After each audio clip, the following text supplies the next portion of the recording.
Miscreants and Mollifiers, the anonymous librarian is proud to present an extract from Our Lady of Paris by Victor Hugo. Listen, he said to Grigory, stroking his shapeless chin with his horny hand. I don't see why you should not be hanged. True, you seem to dislike it, but that is natural. The bourgeoisie aren't used to it. They think it's all very vulgar. After all, we don't wish you any harm. For the moment, I'd say there's one way of getting out of this mess. Do you want to be one of us? You can imagine the effect this proposal made upon Grigory, who had seen life just about to leave him, and who had felt his grip upon it loosening. He eagerly grasped this proposal. Yes, certainly I do, he said. Do you consent, asked Clopin, to enlist yourself among the purse snatchers? Among the purse snatchers, exactly so, replied Grigory. Do you acknowledge yourself a member of the French bourgeoisie? Continued the King of Toons. Of the French bourgeoisie, a subject of the King of Argot, of the Kingdom of Argot. Truand? Truand. With all your soul? With all my soul. Take note, said the king. You will be hanged anyway. The devil! Exclaimed our poet.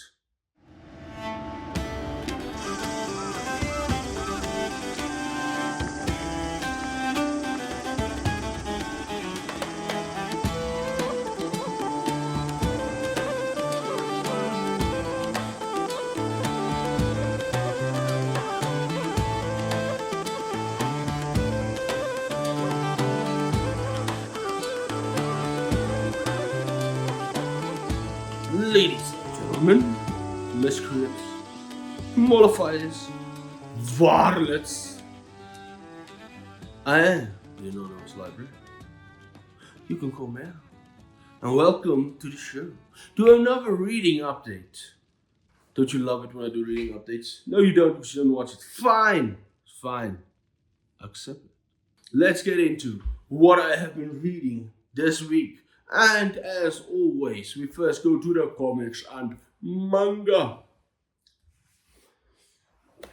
And yeah, I just started it last time when we spoke, and now I'm almost done with 100 Bullets, book 2. I have 1 or 2 days left, and then I will be finished with this big boy of a comic.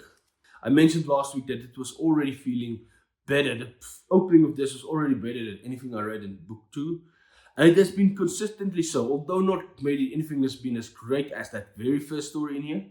All the stories feel a level up from what we had in book 1. And just how this world is expanding, and the mystery it's some things are being revealed, but it's only growing bigger and weirder, and you're wondering what is going on in this world.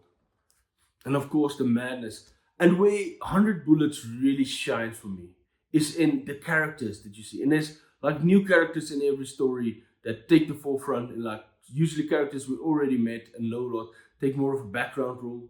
But it's the new characters, they earn that forefront. It's just fascinating how well they do.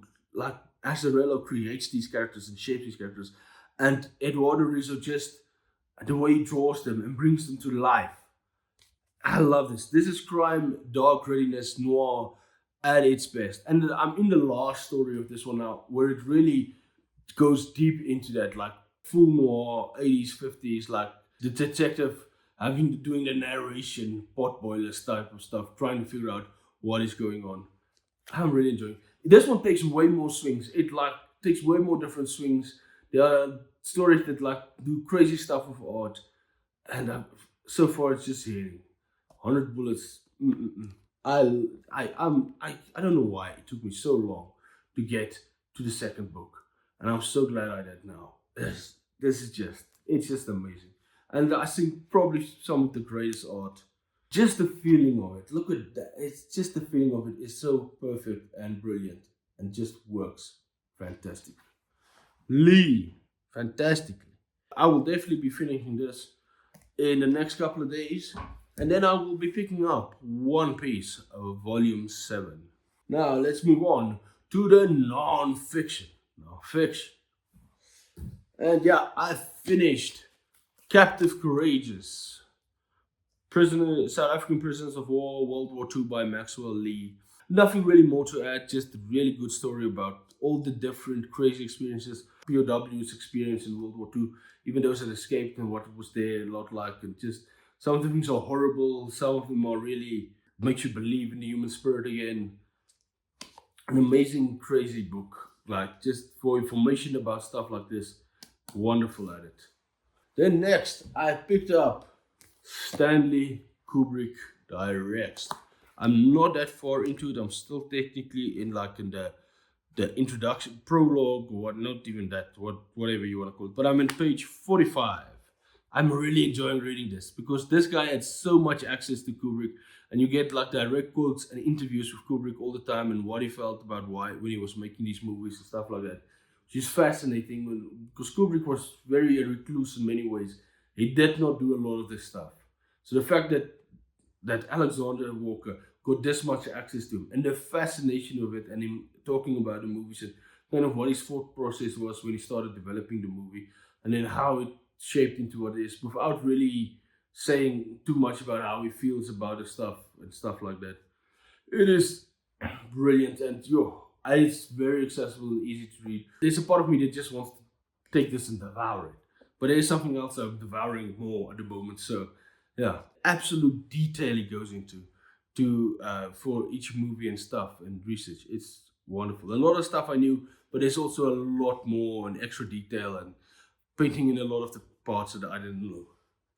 Okay, now we have to go to our broad spectrum, just fiction part. Last week I was going to start with The Hunchback of Notre Dame, or Our Lady of Notre Dame by Victor Hugo. Notre Dame de Paris, if you want to do the French original title. It's a 500-page book. I'm at 351. I remember reading a bunch of this when I was in high school, and then I read the abridged version a little bit later on. This might actually be the funniest book I've ever read. Victor Hugo's sense of humor is brilliant, and it can be really dark at times, but he loves and he can be like sarcastic and ironic. He paints these very detailed pictures, and then it starts briskly going along. And whenever you're following character, you're so engaged. Now, of course, there are parts of this where he goes into 30 pages just describing Paris of that time and even of what came before it or came after it, how the whole of Paris looks, which can get it kind of blends together all at once. He writes it better than anybody else would do, but it's kind of like a non-fiction you're reading there. And it can be like a little bit of a drag getting through those, but even Victor Hugo has a way to write it, but it does feel like it blurs all together. But even then, by the end of reading those chapters, you have this vivid picture of this amazing city that is so big a part, which is really, I think Paris is probably the main character of this. And then Notre Dame, the second main, if you want to say it like that. And then our characters that they populate after. And I love the points of view he uses often is very interesting. The real characters that are the meat of the story, we rarely see it from their points of view. Only a few times that we actually start seeing it later on in the book. Early on, we're seeing it more from Frollo's younger brother or from the poet Gregory. I have no idea how to say his name because of no French accent. If somebody knows, help it. It is just a wonderful book. The characters are amazing and interesting, and he has these horrific moments, and that really hit you emotionally and makes you feel uncomfortable, makes you hate humanity. And the way he makes the mob, how the mob will be on your side in one moment, then turn on you the next, then suddenly turn back and be sympathetic to you, how they can laugh at your misery and then rejoice at your success at the next moment. And the complexity of the characters and the tragedy of many of them. Victor Hugo. Can't wait to finish this. I should finish this within the week. I only have 150 pages left.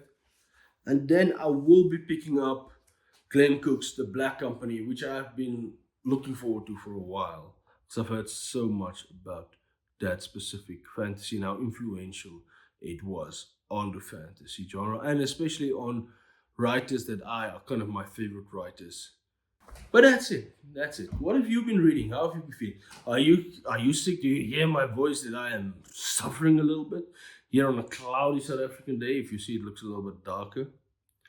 Let me know how it's going on that side. Any fun reads? Anything here that you want to read or you have read, and how do you feel about it? Or does it sound interesting to you? I am the anonymous librarian.